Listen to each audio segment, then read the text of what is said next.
The morning Marcella Langston rode into Dusty Creek, Nevada, with nothing but a saddlebag full of grief and a land deed clutched against her chest like a prayer.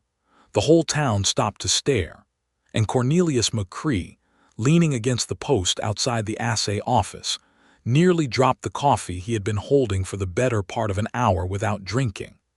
She was not what anyone expected of a widow arriving from Sacramento in the autumn of 1882. She sat straight in the saddle of a paint mare that had clearly seen better days, her dark hair pulled beneath a dusty hat, her jaw set with the kind of determination that either broke mountains or got a person killed out here. She wore a simple brown dress that had once been fine, road-worn now, and her eyes, even from across the wide, unpaved street, caught the pale October light and held it. Cornelius McCrae had lived in Dusty Creek for 11 years. He had come out from Kentucky at 23 with a horse, a rifle, and no particular reason to go anywhere else, and he had stayed because the land did not ask anything of him he was not willing to give. He had his small claim east of town, a modest cattle operation, nothing grand, nothing that required a partner. He had kept it that way deliberately. Men in this country had a tendency to weave their names together with others on deeds, on licenses, on marriage certificates, and then to watch those arrangements unravel in the dust. Cornelius had decided long ago that his name would remain singular, clean, uncomplicated. He was 34 years old and had never written his name beside another person's on anything that mattered. He watched the woman on the paint mare pull up in front of the Dusty Creek Land Registry office, dismount with the ease of someone who had been riding all her life, and look up at the painted sign above the door with an expression that was not quite hope and not quite fear, but something stubborn and fierce that lived in the territory between the two. He did not go over to her that morning. That was not his way. He finished what was left of his cold coffee, checked on his horses at the livery, and went about his business as he always did, methodically, without fuss, without involving himself in things that were not his concern. But Dusty Creek was a small town, and by noon he knew most of what there was to know about Marcella Langston. She had come to claim a parcel of land left to her by her late husband, Thomas Langston, who had died of a fever 7 months prior in Sacramento after purchasing the land through a broker. The land sat 8 miles north of Dusty Creek, on a creek-fed piece of territory that held good grass and a reliable water source. Thomas Langston had paid for it honestly, and the deed bore the name of the brokerage, the county recorder's seal, and Thomas's own signature. The problem, as Harriet Dunbar at the land registry explained to Marcella with the careful tone of a woman delivering bad news to someone who might not take it well, was that in Nevada in 1882, a married woman could not hold title to land in her own name alone. The Married Women's Property Act that had passed in some eastern states had not fully taken root in the legal customs of this particular county. The deed had been drawn in Thomas Langston's name, and Thomas Langston was dead. For Marcella to claim and hold that land, truly hold it, in a way that would stand up against any legal challenge, the deed would need to be redrawn. And the deed as redrawn would need a husband's signature alongside hers, or the signature of a male co-owner willing to formally share the title, which in practical terms meant the same thing to most people in Dusty Creek. Marcella had reportedly sat very still in the chair across from Harriet Dunbar's desk and asked, in a perfectly level voice, how much time she had before the land would revert or become subject to contest. Harriet had told her 30 days. There was a man in town, a speculator named Gerald Holt, who already had his eye on that northern parcel and had filed a notice of interest. If Marcella could not produce a properly signed deed within 30 days, Holt's lawyers, he had actual lawyers, which almost nobody in Dusty Creek could afford, would argue the claim invalid and move to acquire the land for a fraction of its worth. Marcella had thanked Harriet Dunbar, stood, smoothed her skirt, and walked back out into the October sun. Cornelius heard all of this from two different sources before his supper hour, which was how small towns worked. He told himself it was not his problem. He ate his meal at Me Holloway's boarding house where he took supper on Wednesdays, and he listened to the other boarders discuss the situation the way people discussed weather, with sympathy for the affected party and relief that it was not themselves. He went back to his spread that evening and sat on his porch in the cooling dark and thought about his cattle and the fence line that needed repair on the north pasture and the price of beef in Reno, which had come down $2 a head and was irritating him. He did not think about Marcella Langston, or rather he tried not to. He thought about her anyway, specifically about the way she had looked up at that land registry sign, and about the thing he had seen in her face that he recognized, because he had worn something like it himself once, a long time ago, when everything he had built was on uncertain ground and the only thing standing between him and losing it was his own refusal to quit. He went to bed at 8 o'clock and lay awake until well past midnight. The next morning he rode into town on his roan gelding, Franklin, and found Marcella Langston exactly where part of him had suspected she would be, at the land office of the county surveyor, trying to get a clearer picture of the legal options available to her. She was speaking with a young clerk named Peter Oates, who was visibly uncomfortable and clearly out of his depth. Cornelius stopped in the doorway. Marcella looked up from the map she had spread across the counter and met his eyes. Hers were dark brown, steady, and deeply unimpressed by the interruption. "I am not looking for help," she said before he had opened his mouth. "I did not offer any," he said. She looked at him for another moment, then back at the map. "Then you can go about your day." Peter Oates, visibly relieved by the arrival of another adult, said, "Mr. McCrae knows this county well, ma'am. He has been here over a decade." Marcella did not look up from the map. "I am sure he has." Cornelius came in anyway because the map she was looking at was the old survey from 1875, and it had two significant errors that had caused trouble for people before. He came around to her side of the counter, not close enough to crowd her, and pointed at the northern boundary line drawn in faded ink. "That creek marker is wrong," he said. "The creek shifted 20 yards east in the flood of '78. If your deed references that marker, you will have a boundary dispute on top of everything else." Marcella went still for just a moment, then leaned in to look where he was pointing. Up close she smelled like trail dust and something faintly like cedar, and she had a small scar along her left jawline that she had likely had for years and thought nothing of. "How do you know where my deed markers are?" she asked. "I do not," he said. "I am saying if they reference this map, you ought to check." She straightened and looked at him directly. She was perhaps 28 or 29. He thought not young in the way of girls who had not yet learned anything, but young in the way of someone who still had the better part of their life ahead of them and knew it. There was no helplessness in her face.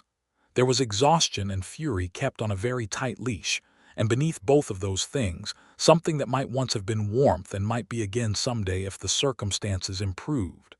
"Who are you?" she asked. "Cornelius McCrae. I run cattle east of town.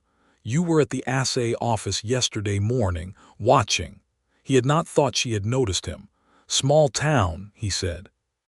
"Everything is small in small towns except the problems," she said, and then, as though she had not intended to say that aloud, she looked back at the map. "I appreciate the information about the creek." That was dismissal in her voice, clear as a bell, and Cornelius recognized it. He nodded, touched the brim of his hat, and walked out. He made it as far as the livery before he turned around. She was still at the counter when he came back in. She did not look up, but her shoulders tensed slightly in a way that told him she had heard him return. "There is a man named Gerald Holt in this county who will not be satisfied with winning your land through a legal technicality," Cornelius said. "He will want it to be permanent. That means he will look for other ways to pressure you." Now she looked up. "I have been told about Mr. Holt." Being told and being prepared are different things. She considered him. "And you are telling me this because—" He did not have a clean answer to that. He stood there for a moment in the doorway of the county surveyor's office, his hat in his hand, and tried to locate the logical reason he had walked back in, and the honest answer was that there was not one that he could put a tidy label on. "Because it is true," he said finally, "and someone ought to say it." She looked at him for a long moment. Then something in her expression shifted, not softened exactly, but became slightly less armored. "Sit down, Mr. McCrae," she said, "and tell me what you know about Gerald Holt." He sat down. Gerald Holt had arrived in Dusty Creek 4 years ago with the kind of capital that purchased respectability faster than good character ever could. He had bought up 3 failed homestead claims north of town, consolidated them, and then used the resulting parcel as leverage to acquire water rights that gave him influence over several neighboring properties. He was not violent himself. He hired men for the disagreeable parts of his business, but he operated in the space between legal and unlawful with the ease of someone who had been doing it for a long time and found it comfortable there. The northern parcel that Thomas Langston had purchased was valuable not primarily for the grass, Cornelius explained, but because it sat between Holt's consolidated land and a route to the railroad spur being planned outside of Elko. Control of that corridor would give Holt significant advantage in shipping and transport. Thomas Langston, buying through a Sacramento broker, had almost certainly not known any of this. He had seen good water and good grass and reasonable price and made a sensible investment. His widow had inherited something considerably more complicated than a piece of ranch land. Marcella listened to all of this with her hands flat on the map and her eyes steady. When he finished, she said, "He will not get it." "He has lawyers," Cornelius said. "I heard that already." She looked down at the deed she had produced from her saddlebag. It was a clean document, properly notarized, with Thomas Langston's careful handwriting in the relevant fields. "What I need is one more name on this deed, a co-owner, someone willing to stand in on paper." She looked up at him, and there was no girlish expectation in her face. She was not hoping he would simply volunteer himself, but she was also not pretending she had not just placed the thought in the air between them. "Do you know anyone in this town who might be willing?" It was a reasonable question. It was exactly the right question to ask a man who had lived in a place for 11 years and knew its people. She was asking for a resource, not a rescue. Cornelius turned his hat slowly in his hands. There were 2 or 3 men in Dusty Creek who might agree, he thought. Ed Perkins, who was generally good-natured and not quick to think through consequences. Hob Whitfield, who owed Cornelius a favor and was occasionally persuadable. But Ed Perkins was also known to drink, and his name on a legal document might invite its own complications. And Hob Whitfield was the sort of man who agreed to things and then found reasons not to follow through when the difficulty became apparent. Holt's lawyers would look for weaknesses. Any co-owner who could be pressured, bribed, or frightened into withdrawing would be a liability rather than a solution. Cornelius thought about all of this in approximately 30 seconds. Then he thought about 11 years of keeping his name clean and separate and uncomplicated. Then he thought about the way she had said he will not get it, with a certainty that was not bravado but something more honest than bravado. A woman who had ridden alone from Sacramento to the Nevada desert to hold on to the last thing her dead husband had given her, and who was going to fight for it with or without any help from anyone. "I know someone," he said. "Who?" He looked at her. "Me." The silence that followed was not the silence of surprise. She had been watching him too carefully for anything he said to entirely surprise her, but it was the silence of someone recalibrating, adjusting to a new weight being placed on the scale. "Why?" she asked.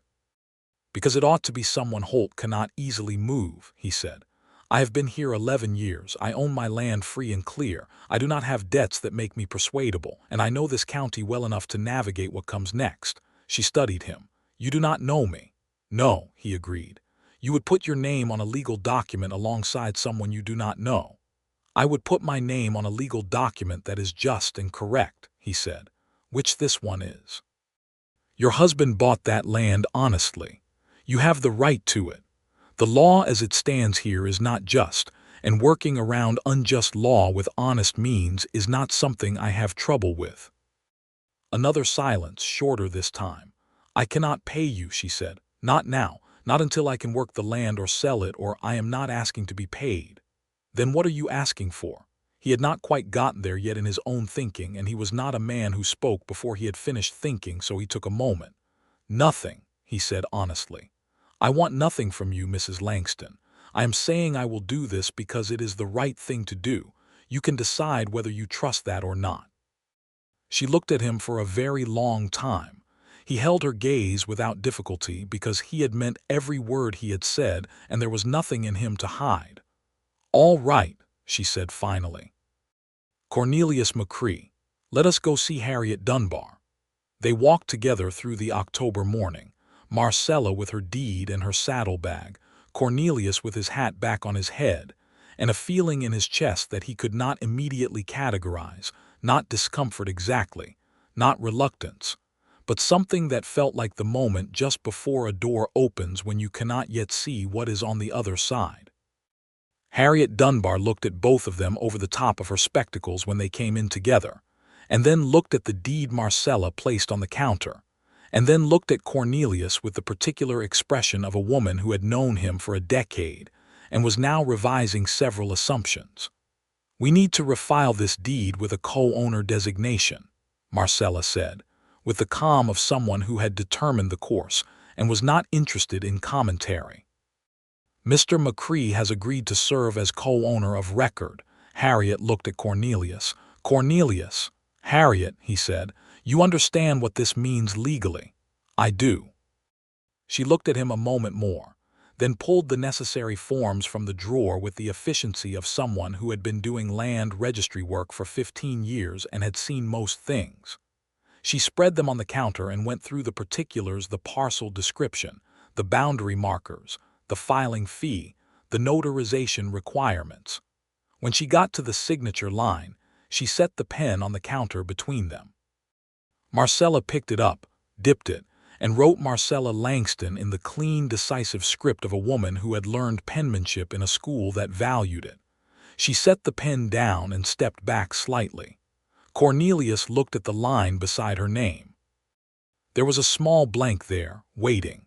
He had looked at blank signature lines on documents many times in his life: cattle bills, property filings, supply contracts, and he had always written his name into them alone, a single point of commitment that began and ended with him. He picked up the pen. He wrote Cornelius McCrae beside Marcella Langston's name, and the ink dried in the cool air of the land registry office, and something he had kept singular for 34 years became, in one moment, shared. Harriet Dunbar witnessed it and affixed the county seal and told them the filing would be complete by end of business and that Gerald Holt's notice of interest would be formally superseded. They walked back out into the street together. An October sun lay across the boards of the sidewalk in long, pale strips, and neither of them spoke for a moment. "Thank you," Marcella said. She said it simply, without excess. She was not the sort of woman who over-decorated her words. "It is done," he said. She nodded, and then looked out down the street with that same expression he had seen yesterday when she had arrived, that fierce, held thing, but something in it had shifted. Not relieved exactly. More like a person who has been walking uphill for a very long time and has finally crested the rise and can see, if not the destination, at least the shape of the valley below. "I need to ride out to the land," she said. "I need to see it." "I can take you," he said. She looked at him. "You have cattle to tend. They will wait a few hours." There was a small pause, and then she said, "All right." They rode north out of Dusty Creek on the narrow track that followed the creek bed, Marcella on her paint mare and Cornelius on Franklin, and the desert opened around them in the way it did in October, still warm, but with a sharpness at the edge of the air that reminded you winter was assembling itself somewhere to the north. The sage was silver green, and the sky was the particular deep blue that came when summer finally let go. Marcella rode well, as he had noticed. She rode like someone who had grown up on horseback, which turned out to be true. She told him without much prompting that she was from a ranch family originally out of Colorado and had come to Sacramento with Thomas 5 years ago when he had taken a position with a commercial firm there. "Did you like Sacramento?" he asked. "It was fine," she said. "Thomas liked it. He was good at the work he did there." She paused. "I missed open country." He understood that completely. The land came into view gradually. A gentle rise that flattened into good meadow ground, bordered on the east by the creek, which ran clear and steady even in autumn. There were cottonwoods along the water, yellow-leaved now, and the grass was long and dry but thick at the root, which meant it would come back strong in spring. Marcella pulled up her mare at the top of the rise and looked out over it. She did not say anything for a while. He let her have the silence. "He saw this from a description and a surveyor's note in a letter," she said finally. "He never came out to look at it. He trusted the broker's word." "It is as described," Cornelius said. "Better," she said quietly. "It is better than described." He watched her face as she looked out over the land that was now, legally, partly his and partly hers, and he saw something happen in it, a kind of arriving, a settling, as though she had been traveling not just from Sacramento but from some longer distance and had now, at last, come to where she was supposed to be. He looked away before she could catch him looking. The ride back to town was easier, the way return journeys often are. They talked more about the land, about what would need doing in spring, about water rights and the question of whether the creek would need any management. Marcella had thought about it already, carefully. She was not a woman who acted without considering the full shape of a situation. She had a plan for the land that was methodical and practical, and showed she understood cattle and grass in a way that Sacramento city life had not erased. By the time they rode back into Dusty Creek, it was mid-afternoon and Cornelius realized they had been talking for 2 hours without any of the careful distance he usually maintained in conversations. He rode back to his spread that evening with the odd sensation that the day had not ended the way it had started, not just because of what he had signed, but because of something less tangible than that. Something that had to do with the shape of the afternoon and the quality of the conversation, and the way Marcella Langston had looked at that meadow as though she had finally come home. He told himself it was the interesting legal situation that made the day feel different. He almost believed it. Gerald Holt did not take the supersession of his notice of interest quietly. By the following Monday, word had come through Harriet Dunbar's office that Holt's lawyers were filing a challenge to the co-ownership designation, arguing that it had been entered into fraudulently, that Cornelius McCrae had no genuine interest in the property, and had signed purely to circumvent the legal obstacles facing Mrs. Langston. This was, strictly speaking, partially accurate, and Cornelius thought about that with some care as he sat on his porch that Monday evening. He had not signed the deed because he had any material interest in the northern parcel. He had signed it because it was right. But the law did not particularly care about the righteousness of intent. It cared about the substance of the arrangement, and if Holt's lawyers could demonstrate that the co-ownership was purely nominal, they might succeed in having it voided. He rode into town Tuesday morning and found Marcella already at the office of Dusty Creek's one practicing attorney, a man named Samuel Briggs who was competent if not spectacular. Samuel Briggs told them, with the regretful directness of someone delivering unwelcome news, that the challenge had some legal footing. The co-ownership designation would be more defensible if there was clear evidence of a genuine and ongoing partnership or shared enterprise. Correspondence, a formal agreement, evidence of shared investment in the property's development. "How much time do we have?" Marcella asked. "Holt's filing will be heard in 3 weeks," Briggs said. "If we can demonstrate a substantive arrangement by then, we have a strong position." After they left Briggs's office, Marcella and Cornelius stood in the street in the Tuesday morning sun and looked at each other. "I am sorry," she said. "I did not know this would become complicated for you." "It is not a problem," he said. "It is," she said, with the precision of someone who did not soften inconvenient truths. "I need to think about how to solve it fairly." He had already been thinking about it. He had been thinking about it since the night before, in fact, turning it over in the systematic way he approached problems on his ranch, identifying the variables, considering the outcomes, working from what was real rather than what was convenient. The honest reality was that the northern parcel was good land.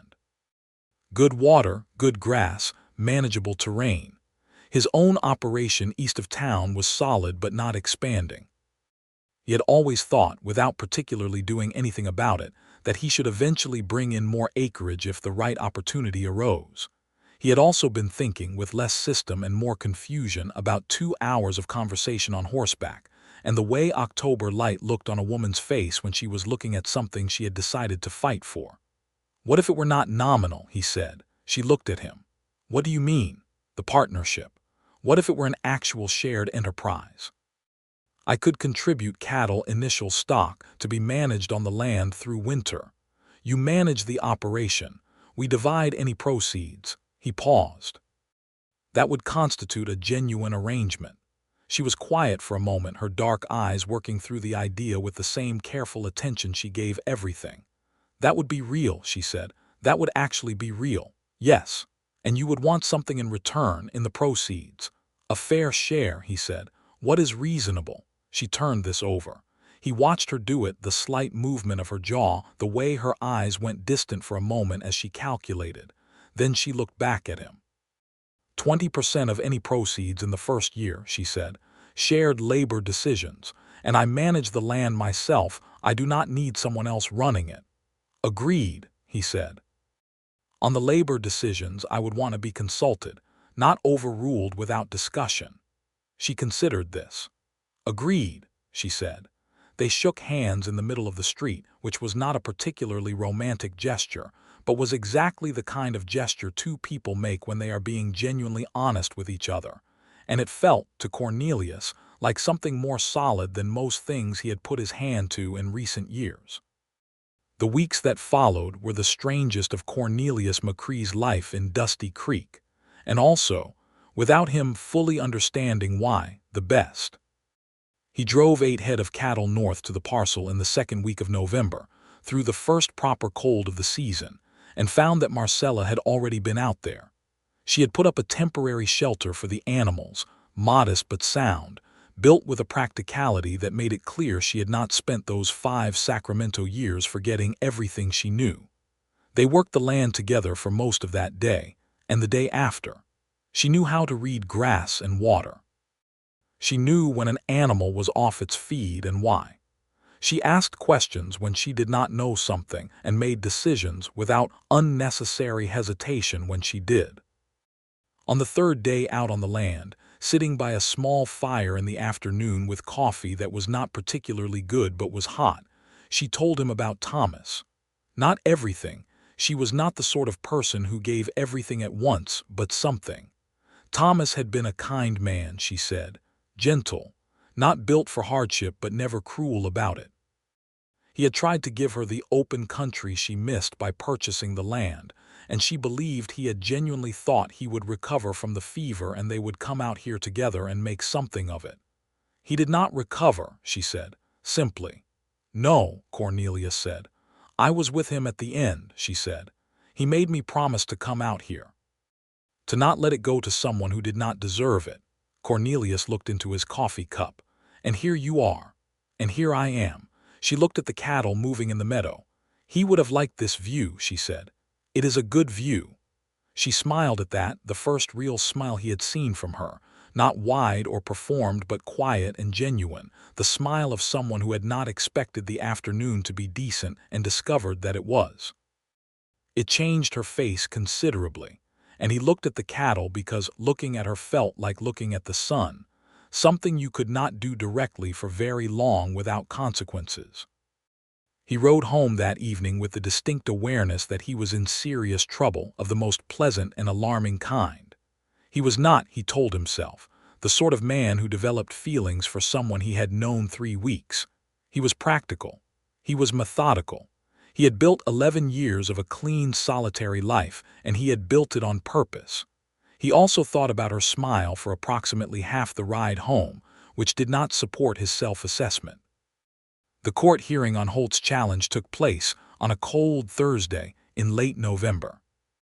Samuel Briggs presented the formal agreement between Marcella Langston and Cornelius McCrae, the bill of sale for the cattle, the records of their shared activity on the property, and the testimony of two people from town who had seen them working the land together. Holt's lawyers argued without much conviction, because the evidence was genuine and Briggs knew exactly how to present it. The judge, a practical man who had been in Nevada long enough to be suspicious of speculators with lawyers, dismissed the challenge. The land was Marcella's, legally, unambiguously, defensibly hers. They stood on the courthouse steps in the thin winter sun afterward, and Marcella looked at the dismissed order in her hands and then looked at Cornelius, and for a moment neither of them said anything at all. Then she said, "You did not have to do any of this." "No," he agreed.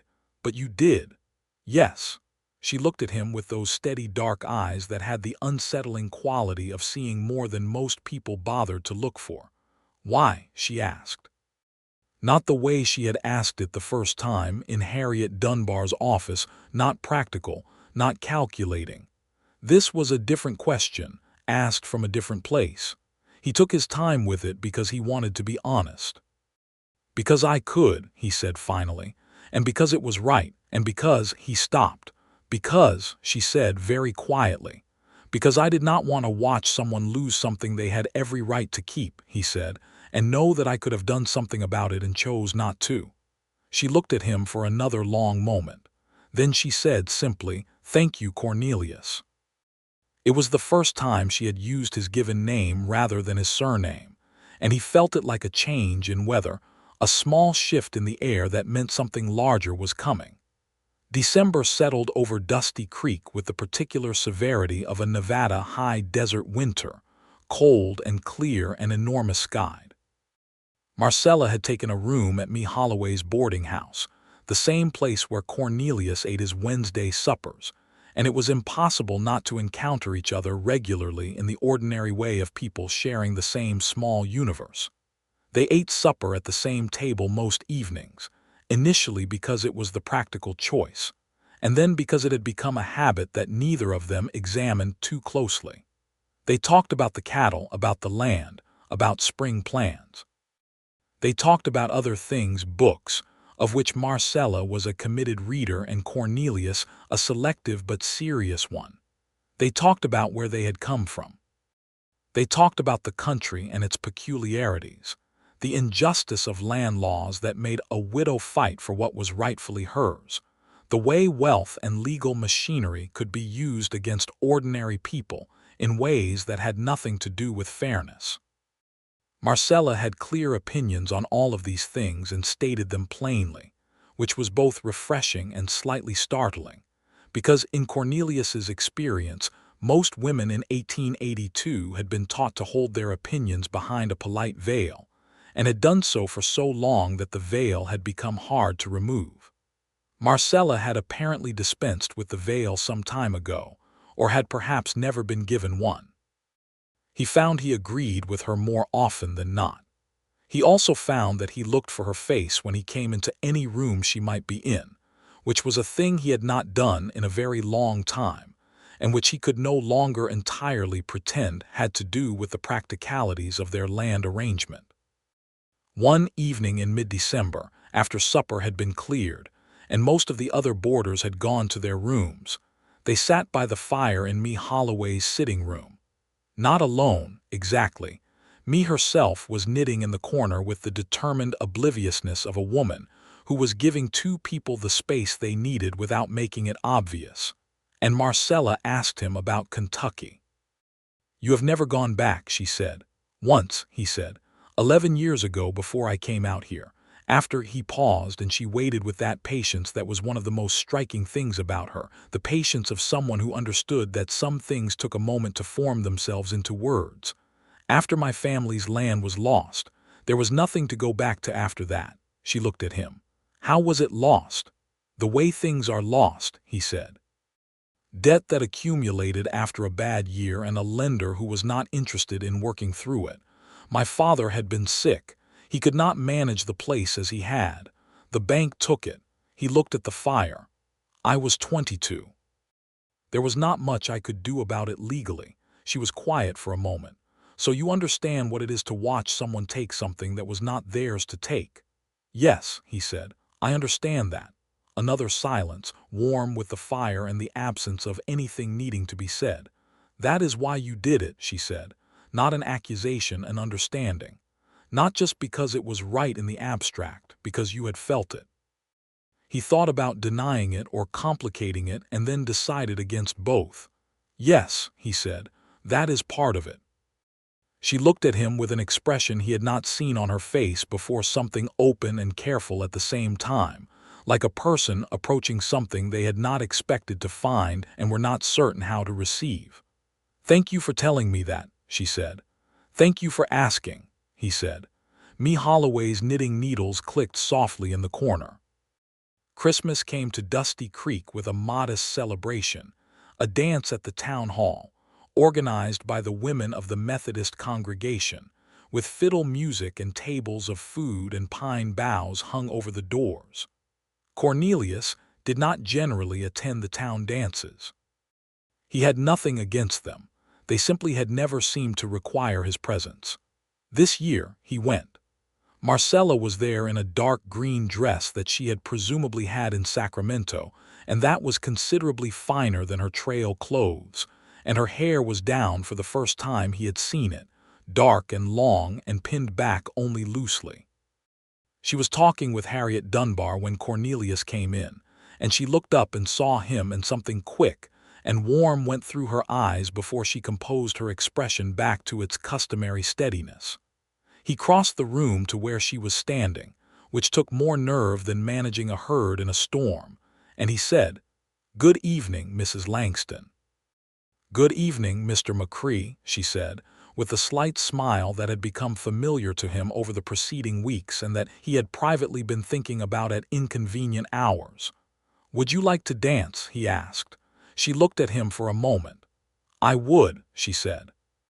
They danced twice that evening, the first time with the careful distance of two people being observed by an entire small town and aware of it, the second time rather closer, because the fiddle music had slowed, and it seemed ridiculous to maintain formality in the face of it.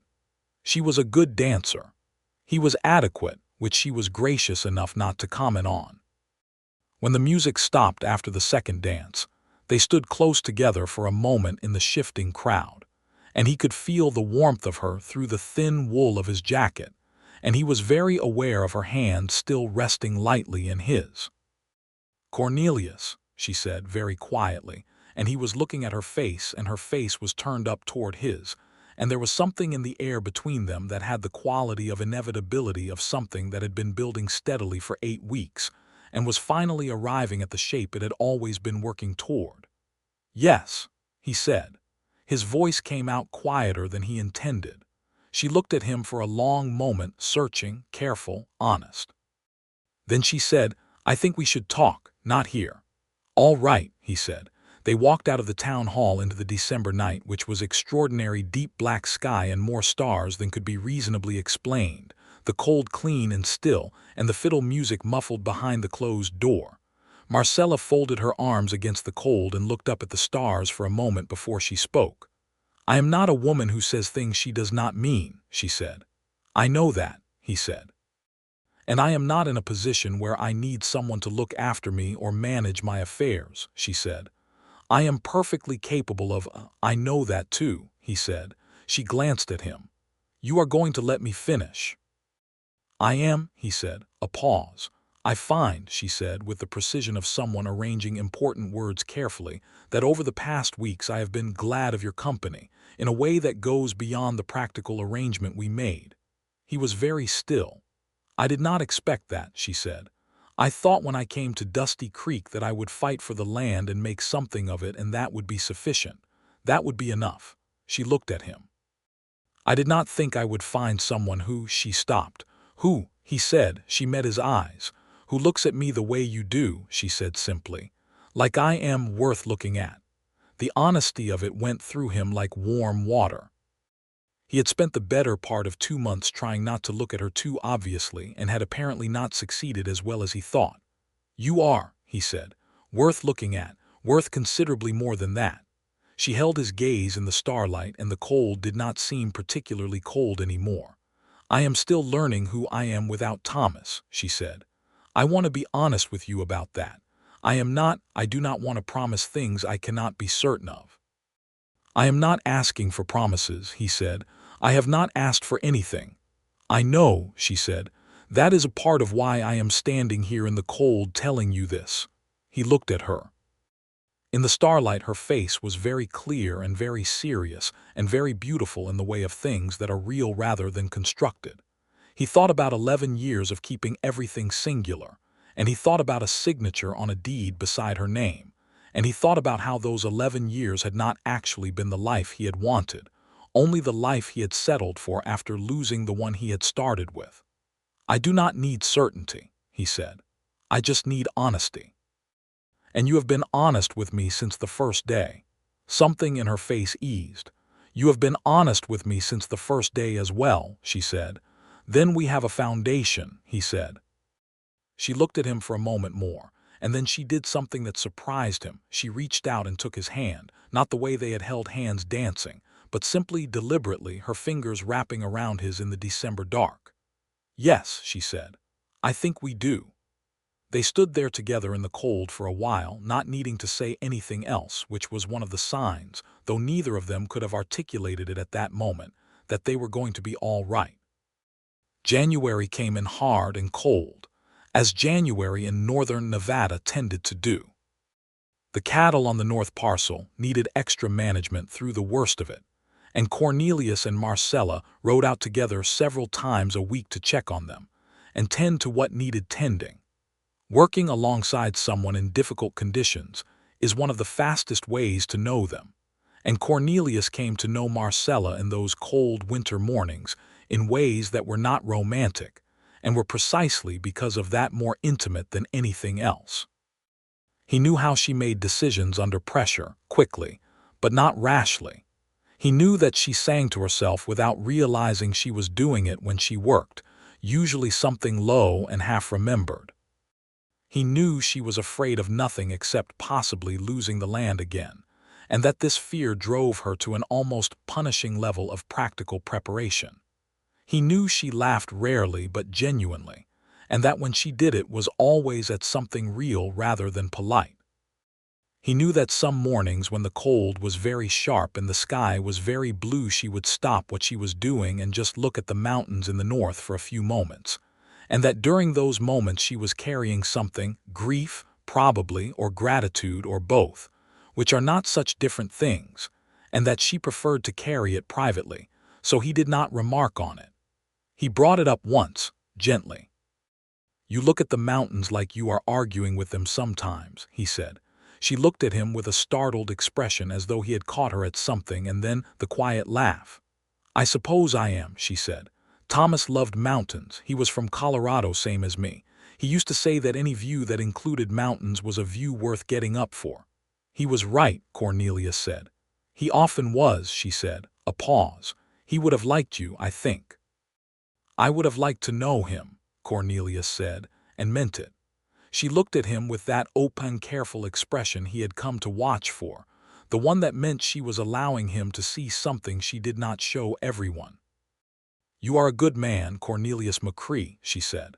"I'm trying to be," he said. "It is not always trying," she said. "Sometimes it is just being." They were in the field on a January morning when she said this, with the cattle moving sluggishly in the cold behind them and their breath making small clouds in the air, and it was not a moment that should have been romantic by any reasonable measure, but it was, entirely. He kissed her that afternoon. Or rather, they kissed each other. It was not a thing that could be assigned entirely to either one of them, being more like a conclusion that they arrived at together after the accumulated weight of 2 months of honesty had made it the only logical next thing. It was cold outside and they were standing by the horses, and it was a kiss that was serious and warm and meant something. When they pulled apart, she looked at him with those steady eyes. "All right," she said. "All right," he agreed, which was not a very romantic thing to say but was entirely honest, which was better. February softened slightly. The cold did not release, but the days lengthened and the light changed, taking on a quality that pointed toward spring without quite being there yet. Cornelius began staying on the north parcel most days rather than riding back and forth, which was a practical decision about management time, and was also, he recognized with clear eyes, a practical decision about wanting to be where Marcella was. He helped her build the first permanent structure on the land, a solid cabin, not large but well built, with a proper fireplace and enough room to be comfortable through a winter. He had built on his own place and knew the work. She learned quickly, without complaint, pulling her weight on every part of it. The night the cabin was finished, a cold, clear night in mid-February with the fire going in the new hearth and the smell of fresh-cut wood around them, they sat on the floor because there was not yet furniture, eating bread and cold meat and drinking coffee, and Marcella looked around the fire-lit room with the expression he had seen on her face the day she had first looked out over the meadow. "Thomas would have loved this," she said. "He would have been terrible at building it, but he would have loved it. We could have managed," Cornelius said. She smiled, the quiet, real smile. "Yes. Between the two of you, though I think I still would have ended up doing most of it." She looked at him. "He would have been grateful to you, not just for the deed, but for all of it." "Then I am glad," he said. She set down her coffee cup and looked at him directly with the same directness she brought to everything. "I am not glad he is gone," she said. "I will not pretend that I miss him, but I am glad for you, for this." She gestured at the room, the fire, the sound of the wind outside the new solid walls. "I did not expect to be glad for anything this particular." He looked at her across the small fire-lit space. "Neither did I," he said. "Are you frightened of it?" she asked. Not teasingly, genuinely. He considered this honestly. "Not frightened," he said. "Careful, I have been alone a long time, not because I chose it entirely, but because it became the easier way to be." "I know what you mean," she said. "Before Thomas I was careful too, and then he made it worth being less careful." "Yes," Cornelius said. "Something like that." She looked at him for a long moment. "I do not want to make things complicated for you," she said. "This arrangement we have, the land, the cattle, it is already a considerable thing to have taken on." "Marcella," he said. She stopped. "I am not here because of the cattle arrangement," he said. "I want to be clear about that." A pause. "I know," she said. "I just wanted you to know that you do not have to be." "I know I do not have to be," he said. "That is the point." Another of the silences that were becoming between them a language of their own. Then she said, "I am not going to ask you what you want. You will tell me when you are ready." "And you," he said, "when will you tell me what you want?" She looked into the fire for a moment, then back at him. "I want this," she said simply. "Whatever shape it takes." March came in with mud and the first calf on the north parcel, born on a cold morning with no particular drama, and Marcella was there for it, kneeling in the mud without complaint, doing what needed doing with the competence of someone who had done it before. The calf was alive and strong, which felt appropriate, a first life on land that had been fought for.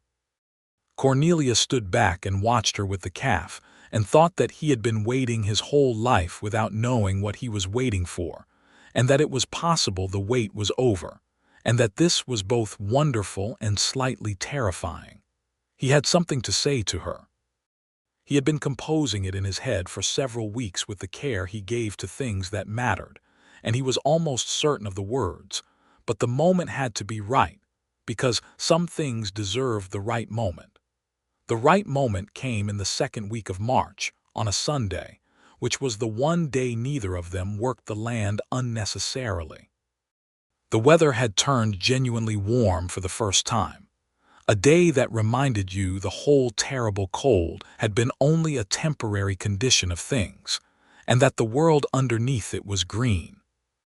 They had ridden up to the top of the rise that overlooked the meadow, and the creek was running bright with snowmelt, and the cottonwoods were showing the first haze of green along their branches, and it was one of those afternoons that felt like a statement about what was possible. Cornelius dismounted Franklin and helped Marcella down from her mare, and they stood at the top of the rise with the whole parcel spread below them, and he turned to face her. "I have something to say," he told her. She looked at him steadily. "All right." He had thought carefully about this and still felt slightly unsteady, which was not something he was accustomed to feeling. He was a man who had managed cattle and weather and difficult men and difficult legal situations without coming undone, and the prospect of saying the true thing to this particular woman had him considerably more nervous than any of that. "I came to Dusty Creek 11 years ago," he said, "and I built something here. Not grand but mine and solid and built honestly. I told myself that was sufficient, that a person can build a life on their own and it can be enough." She said nothing, but her eyes were on his with complete attention. "I was wrong," he said. "Not about the building, but about the sufficient. It was not enough. I just did not know what I was missing because I had never seen it clearly." He looked at her. "Until you rode into this town in October and made it very difficult for me to look away." A small movement in her face, not quite a smile, something warmer than that. "I am 34 years old," he said, "and I have never asked anyone this question in my life. I have deliberately avoided it. Which means I would like you to understand that when I ask it now, it is not a small thing and it is not a casual thing. It is the truest thing I know how to say. Cornelius," she said softly, "I would like to write my name beside yours again," he said. "Not on a land deed this time. On something that means considerably more than that." The wind came off the mountains, warm and clean, and the cottonwoods along the creek shifted. Marcella looked at him, and her eyes were bright, not with tears exactly, but with something adjacent to them, something that was feeling being held in check by the sheer precision with which she always managed herself. "Yes," she said. "Yes," he said. "Yes," she said again. "Cornelius McCrae, yes." He had not allowed himself to be certain she would say yes, because certainty about things outside your control was a kind of foolishness, and he was not a foolish man. So the yes hit him like the first warm day after a long winter, not a surprise exactly, because it had been building toward this, but more real and more good than even the anticipation of it. He reached out and took her face in his hands the way he had wanted to for a long time, carefully, as though she were something important. She put her hands over his and looked at him with those clear, steady eyes that held everything she was without pretense. "I did not come to Dusty Creek to find someone," she said. "I want you to know that I came for the land." "I know," he said, "but I am glad I found you anyway," she said. "So am I," he said, with a sincerity that had no decoration on it and needed none. He kissed her in the March sunlight on the top of the rise with the whole meadow below them and the creek running bright and the mountains in the distance, and it was a kiss that felt like a beginning, not of something fragile and uncertain, but of something solid, built on honest ground. They were married on the first Saturday in May, in the small Methodist church in Dusty Creek, with Harriet Dunbar and Samuel Briggs and me Holloway, and most of the town present because that was the way of small towns. People showed up for things that mattered, and this clearly mattered. Marcella wore the dark green dress from the Christmas dance because it was the finest dress she owned, and she was not sentimental about clothes. And Cornelius wore his good jacket and the string tie he had owned for 11 years and used approximately 4 times. They stood together in front of the minister, and they said the words that people have said to each other in good faith for as long as there have been people and words. And when they signed the marriage register, Cornelius picked up the pen and wrote Cornelius McCrae beside Marcella Langston's name, and looked at the 2 names together on the page, and felt something in his chest settle into a place it had apparently been looking for a very long time. After the ceremony, outside in the May sun with people congratulating them, Marcella stood close beside him and said, quietly enough for only him to hear, "The deed. Our names are on the deed." "Yes," he said. "Now they are on this too." "Yes," he said again. "How does it feel?" she asked, with the directness that was wholly her own. He looked at her, his wife, which was a word that felt extraordinary in his mind and would probably continue to for some time. "Like something that was missing has been found," he said. She smiled, the full smile this time, not the quiet one but the one that changed her whole face, and he thought he would spend a considerable portion of the rest of his life trying to be the reason for it. Gerald Holt was not seen in Dusty Creek much after the court had dismissed his challenge. By June, he had moved his base of operations to Elko, where presumably new opportunities for speculative acquisition awaited him. His absence from the local landscape was not mourned by anyone who knew him, and several people who had been quietly pressured by him over the years breathed measurably easier after he left. Dusty Creek itself had a way of absorbing the Cornelius and Marcella situation into its general narrative, with the cheerful efficiency of small towns, which tend to adopt good stories as their own. By summer, the North Parcel had a proper name, Langston Creek Ranch, which Marcella chose because she wanted Thomas to be part of it, and Cornelius agreed without hesitation, because the man had bought the land honestly and deserved to have his name attached to what grew from it. The cattle operation expanded through the spring with 2 more of Cornelius's animals, and a small group of good stock purchased from a rancher east of Elko. Marcella ran the daily operation with the efficiency and practicality she brought to everything, and Cornelius managed the broader business side, the negotiations with buyers, the contracts, the logistics of getting beef to market, and between the two of them they built something real. They moved into the cabin on the North Parcel permanently in June, Cornelius having settled his affairs on his east-of-town property, which he sold at a fair price to a young couple from Ohio who had come west with ambitions that the land seemed to suit. It was a different kind of life from the solitary one he had kept for 11 years. Busier in ways that were unfamiliar, fuller in ways he had not anticipated. There were conversations every morning over breakfast, and disagreements genuinely, because Marcella had opinions and so did he, and some of them did not initially align, and the working through of those disagreements, which turned out to be not unpleasant but rather the opposite, because Marcella argued honestly and listened to counterarguments honestly and changed her mind when she was wrong, which were not things everyone was capable of. He changed his own mind on several things over the course of the summer, which he considered a sign of good health.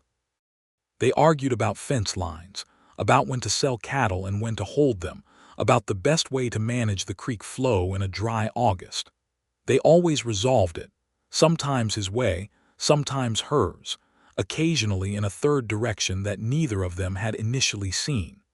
The arguments never left the subject matter and became personal. They were both too direct for that, too committed to the actual question to use it as a vehicle for something else. In August, on a hot evening with the windows open and a breeze coming off the mountains, Marcella told him she thought she was expecting a child. She said it in the same way she said everything important, directly, without theatrical build-up, watching his face for his honest response rather than telling him what response she expected. His honest response was a silence that lasted approximately 5 seconds, during which he set down the coffee cup he had been holding and looked at her and felt something vast and warm open in the center of his chest. "Are you certain?" he asked. "Fairly certain," she said. "I will know more clearly in another few weeks. I wanted to tell you now." He came across the room and took her hands and looked at her face, which was doing the thing it did when she was feeling something large, careful, and open at the same time. "Are you well?" he asked first because that mattered most. "I am well," she said. "Tired some mornings, but well." "Good," he said.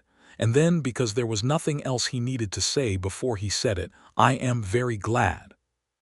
The word glad was insufficient for the actual feeling, which had no clean name that he knew of, something that lived between joy and wonder, and the particular weight of becoming responsible for something much more important than cattle or land.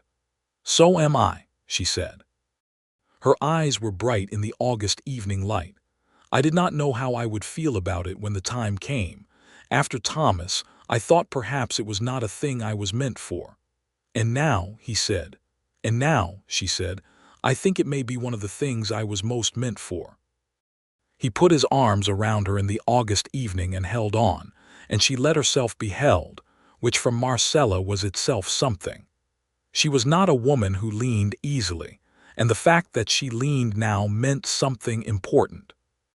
The summer gave way to a second fall on Langston Creek Ranch, and the cottonwoods went yellow again, and the creek ran lower in the autumn dry, and Marcella grew larger and more magnificently herself with each passing week, managing the operation with the same precision and somewhat less patience for people who questioned her judgment, which was something Cornelius privately found impressive.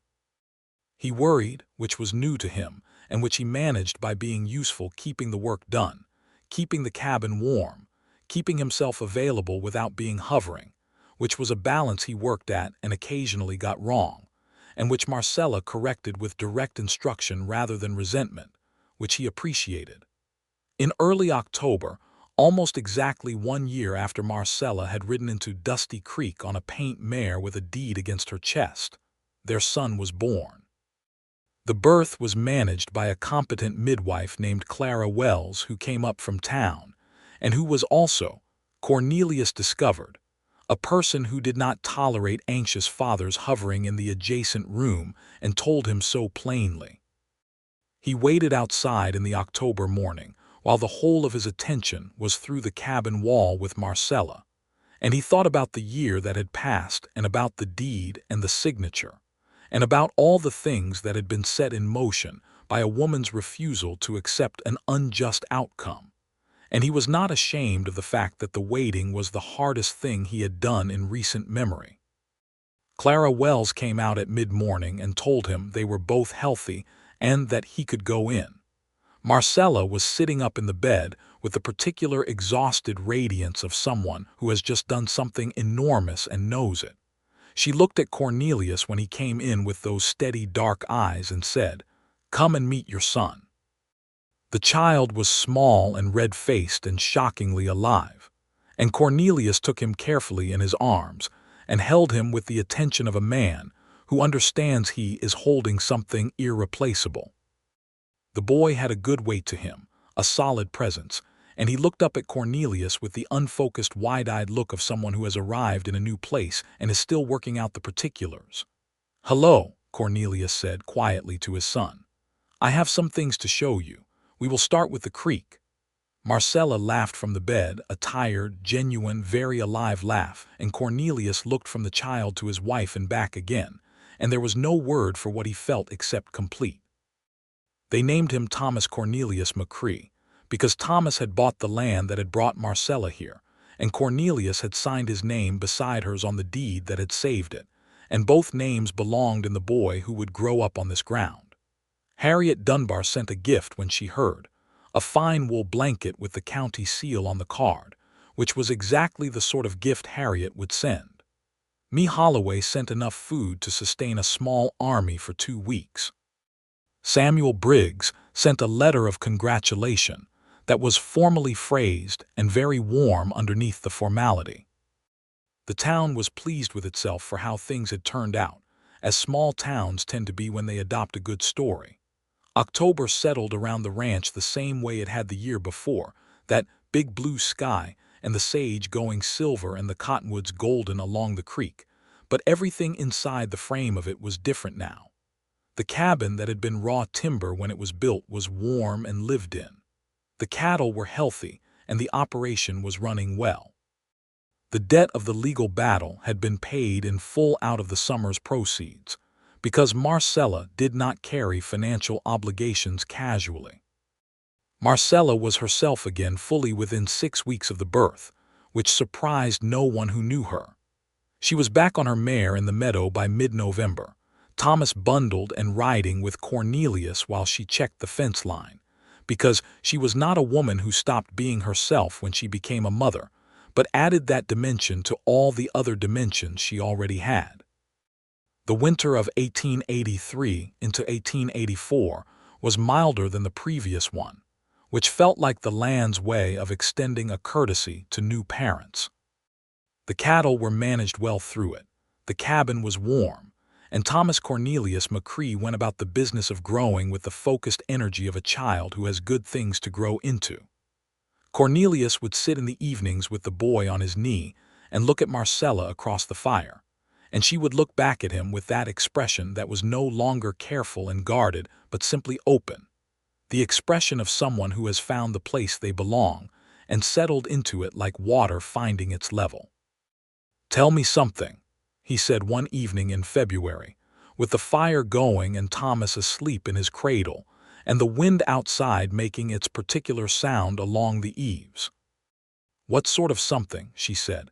"Anything," he said. "Tell me something I do not know about you." She looked at the fire for a moment. "I was afraid," she said, "when I rode into Dusty Creek. I was more afraid than I showed." "I know," he said. She glanced at him. "You could tell. You were holding that deed like it was the last fixed thing in the world," he said. "A person does that when they are afraid." She was quiet for a moment. "I was not afraid of Holt or of losing the land exactly," she said. "I was afraid that Thomas's last gesture buying this land for me, his last good thing, was going to be undone, that I was going to fail him in the last thing he asked." "You did not," Cornelius said. "We did not," she said. She looked at him across the fire. "I could not have done it alone. I want you to know that I know that." "You would have found another way," he said. "Maybe," she said, "but not this way. Not," she gestured at the room, at the cradle, at the whole warm, specific shape of the life they had built. "Not this." He looked at her steadily. "I am glad I was there," he said. "So am I," she said. "Cornelius." "Yes.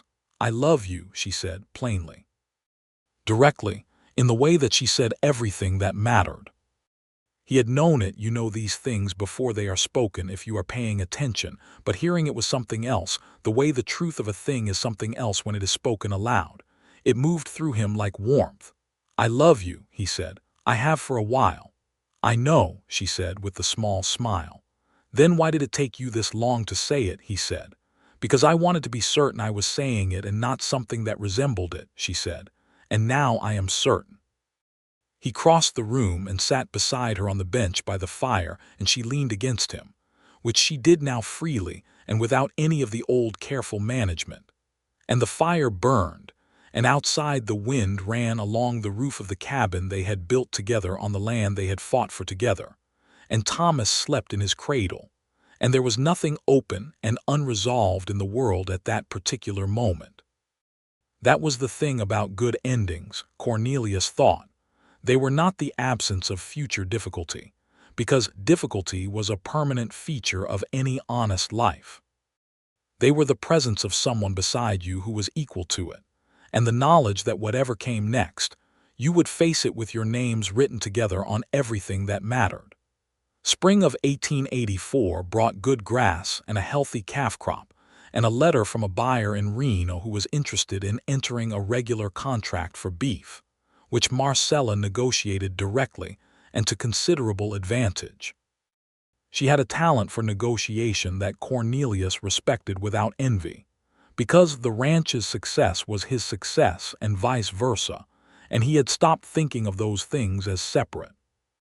He built a proper barn that spring, larger than the temporary shelter from the first year, with good timber hauled from the northern forest. Marcella helped where she could and supervised where she could not, Thomas strapped to her back in the manner of frontier women who could not afford to let the presence of an infant interrupt the operation of a working ranch. They took Thomas down to Dusty Creek for the 4th of July celebration that summer. The boy was 9 months old and had opinions about everything already, which Cornelius considered either a coincidence of nature or an inevitability given who his mother was. Thomas sat in Marcella's arms and looked out at the town with enormous interested eyes, and Harriet Dunbar held him and declared him perfect, and Mee Holloway fed him soft bread and was extremely pleased with herself about it. Samuel Briggs, at the edge of the celebration, caught Cornelius alone for a moment and said, "You look like a different man than you were 2 years ago." "I expect I am," Cornelius said. Briggs nodded. "She is remarkable," he said. "Yes," Cornelius said, "she is." By the fall of 1884, Langston Creek Ranch was a going concern by any measure profitable, well managed, with a reputation in the county for good stock and honest dealing. The name Langston McCrae, as people had come to refer to the operation without it ever being officially designated, that carried a meaning in the territory. Fair price, sound cattle, people who kept their word. Marcella had become, over the course of those 2 years, something the county had not quite had before, a woman who ran a ranch operation openly and was respected for it, not despite being a woman but alongside that fact, as though the two things had simply refused to be in contradiction. There were people in Dusty Creek who had initially expected the situation to resolve itself into something more conventional, who had expected Cornelius to take over the operation, while Marcella stepped back into a domestic role. Those people had misread both of the people involved, and the evidence had revised their expectations, and most of them had adjusted without much difficulty because the results were clearly good. The injustice of the original law, the property limitation that had put Marcella in the position of needing a man's name beside hers to hold what was rightfully hers, was something both of them thought about, though they spoke of it differently. Marcella spoke of it with the precise anger of someone who had been directly harmed by it, and saw clearly how many others had been and continued to be. Cornelius spoke of it with the quieter anger of someone who had seen injustice operated through systems that were designed to seem neutral and were not. They contributed a letter to the county newspaper in the autumn of 1884, under both their names, advocating for changes to the property laws as several other states and territories had already begun to make. It was not a dramatic gesture. Cornelius was not a man for dramatic gestures, but it was honest and specific and grounded in their actual experience, and it circulated further than the county paper, picked up by a Reno publication and eventually referenced in a legislative discussion about property reform. It was a small thing. The law did not change immediately, because laws rarely do. But small, honest things have a way of adding to each other over time, and both of them believed in that arithmetic.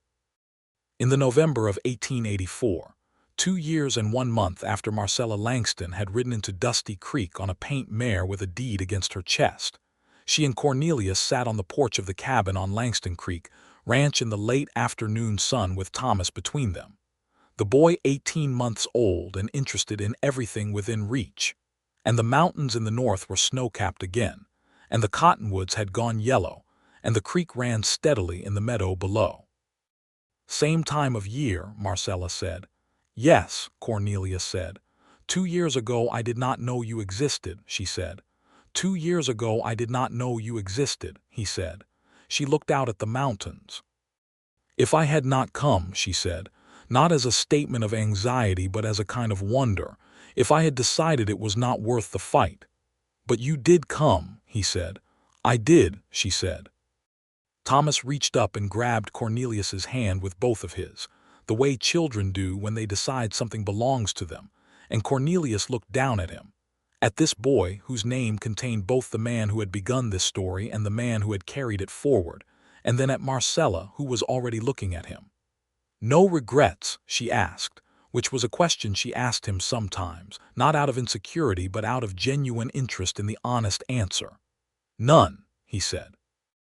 And then, because it was true and she deserved to know the full truth of it, "This is the best thing I have ever done. All of it.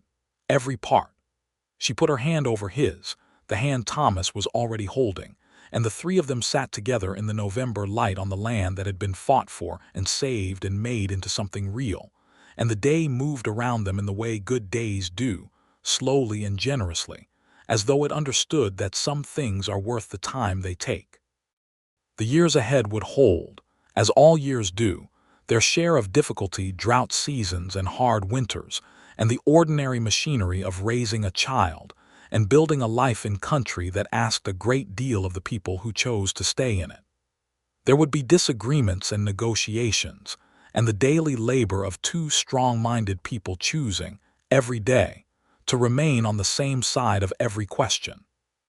There would be joy and loss and change, and the long, faithful work of making something together that neither of them could have made alone. But on that November afternoon, none of that was yet.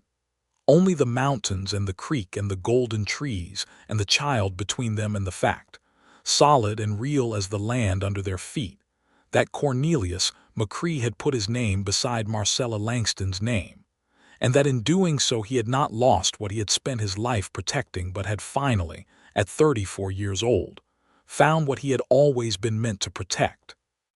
And Marcella had ridden into Dusty Creek looking for nothing but justice and had found, beyond justice, everything else she had not known. She still needed good ground, and a man honest enough to stand on it beside her, and a life that was not a concession to loneliness but a full and chosen thing, made with both their names on it. The cottonwoods along the creek turned gold and the mountains held their snow, and Thomas McCrae laughed at something only he could see, and the afternoon moved gently into evening, and everything was, for the moment and for a long time after that, extraordinarily, quietly, completely good.